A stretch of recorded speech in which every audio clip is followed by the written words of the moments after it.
Hi guys, welcome to Celeb Gossip Entertainment, where we bring you celeb gossip each and every day, honey.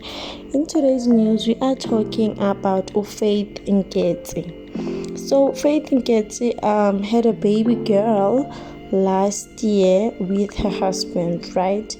Now Faith Nketsi celebrated her baby girl's first birthday, and it was so remarkable.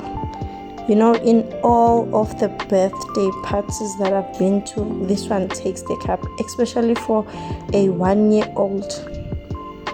It just takes the cup.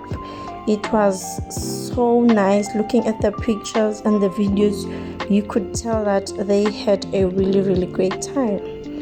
So they really enjoyed everything, and it was up until today where I realized that the name of the baby girl is Sky.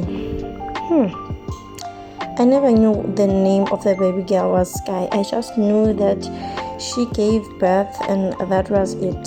So Sky is a really unique name. I've never heard of it before, but yeah, they looked so beautiful. Her and the baby girl, they were just wearing matching outfits, and you could tell that their outfits were tailor-made. No guys, people are really living their best. Hey, they are really living their best. And she deep down, I wish I was in this party, guys, because wow, it's going down. Hey, so yeah guys, enjoy the rest of the video. Please leave your comments in the comment section down below, like this video, and also share this video. Bye.